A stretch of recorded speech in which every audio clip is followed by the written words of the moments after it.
a union. Yeah, I've been saying that for absolutely, years. absolutely. So, apart from having unions, what other steps do you think we should be taking to get to that point? I mean, you've been here, you've seen everything happening, and you've taken steps by yourself. So, what do you think other people should be doing they're not doing right now? Well, we don't want to point out splinters in people's eye when we all have planks, right? I think one of those things, be responsible for something that is not just going to benefit your company. Like one of the things for me as a manager is that I represent people. It's not about me. If I could get away with being here without producing, I would. The only way I can be here is to produce, so it makes financial sense. As I have to go back to LA. The the way we need to, the way we challenge this is just do something. One of the things I've been doing, I just got appointed, which is not public yet, but I just got appointed Director of Strategy for the Writers Guild.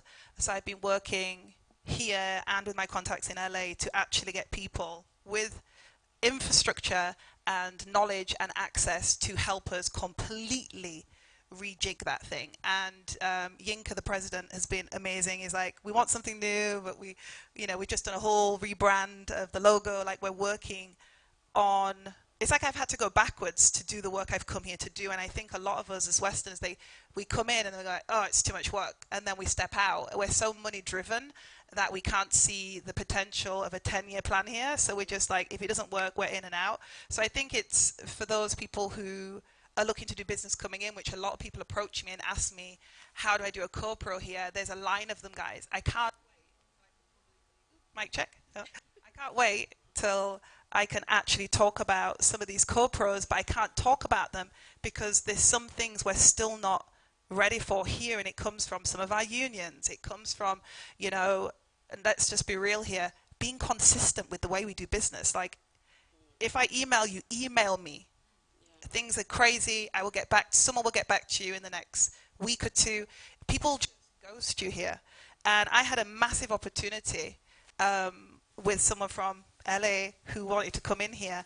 And the person I was talking to, they just ghosted for like 3 weeks. I was like, okay, how do I put strategy around this so I can protect my Nigerian brothers and sisters when they're doing business with the Westerners? Because it's not that we don't understand what we're doing, it's just that a Wahala came. There was no power. Your neighbor died and your granny. Like, it's nuts here. But we don't talk about it. So I would say that for most Nigerians, we need to communicate with the West better and practice it locally so people understand there is a problem, but I'm on it. You don't have to tell them your personal business. Something came up, but I'll come back to you. I think it's just some basic things that we just need a bit more support with, and to be responsible for things that, and I'm going to say this, it's not always about the money. It's about the value. You bring value, money follows you. And I think a lot of us are chasing money so much in Nigeria, we're missing being valuable assets to some of these international companies, some of these production companies who come in but then don't come back. So I'm consistently here at Afriff. What Choma has built is incredible. But for me, living here now, I'm like, how do I make sure that we stay? How do I make sure that we come back? And we're not coming back. That's my concern. So just try and find something outside of what you're doing that you can be responsible for, and be responsible to openly communicate within business, within the industry, that people know what's going on. Thank you for that, Kim. All right, so one of the key aspects of co-productions is creating a balance and making sure that both local and international talents are well represented. So this balance can be challenging, especially with varying regional standards. So, so what are some of the key challenges you faced in balancing local and international talents on co-productions? So a lot of the talent that I work with that's based in Nigeria is largely international talent. I was very lucky to work with a handful of individuals in my experience. I think Jennifer included, Ozzy, Menakaya included when I was at CAA, that introduced me to a lot of both Anicle, Comic Republic, and other writers and directors that I came to work with.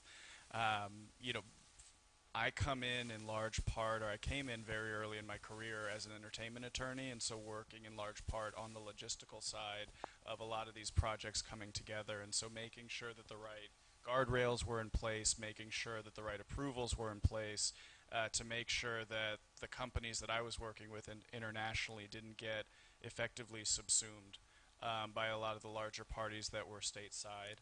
Um, a lot of that process of being subsumed by a much larger entity is really the navigation process on the either above the line or below the line kind of talent side, and making sure that those types of expertise are identified very early on. If it's going to be shot in Nigeria, making sure that the below the line production team is given the wherewithal to work with their preferred insurance providers, work with their trailers, work with the right types of parties that are going to be able to get something done. Because I've been on calls where you have a very panicked LA-based executive that has no idea how to do things internationally, but is just trying to scream his way through, the local production processes. And so being able to, make sure the right guardrails are up in place so that that is just a stressed person who doesn't understand, as opposed to someone that is ultimately making real decision-making kind of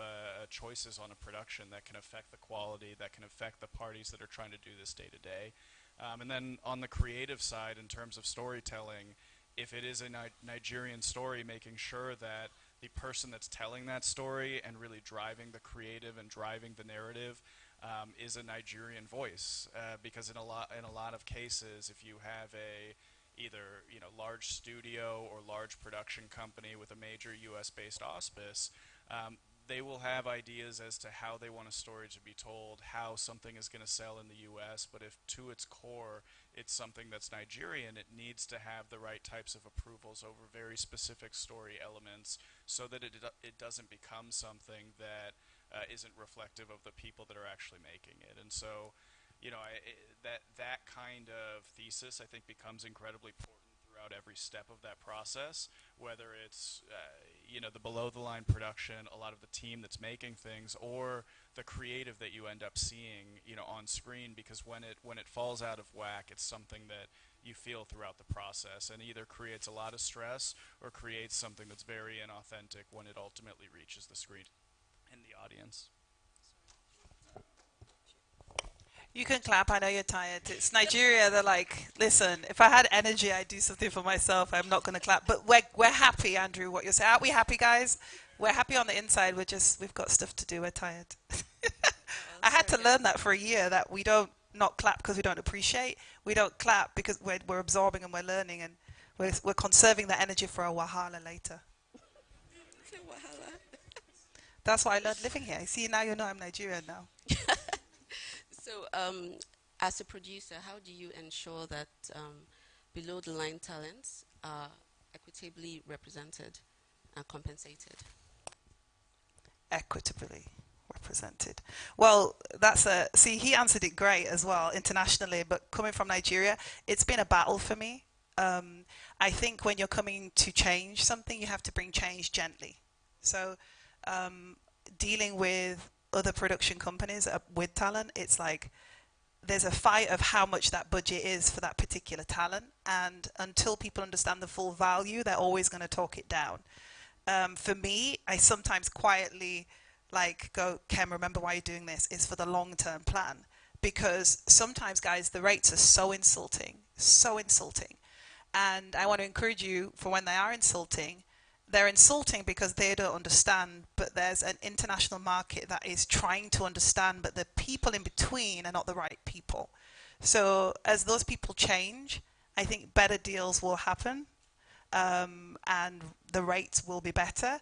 The other thing that I also find, and this is more of an American problem, but I'm seeing it a little bit here, is this idea of wanting to bring in a black writer just to finalize a project. David Aluwala's company was looking for a writer for their new project, and I obviously called them. I was like, I got a Nigerian writer, and she's amazing, and she's very particular at the work she does.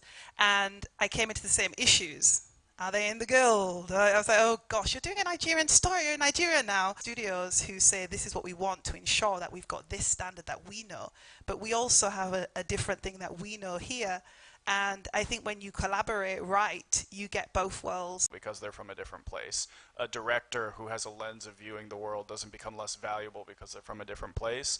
And pictures on a page that are astounding to watch, astounding to read, and you'll get to see some of the test footage for their animation tomorrow on the animation panel.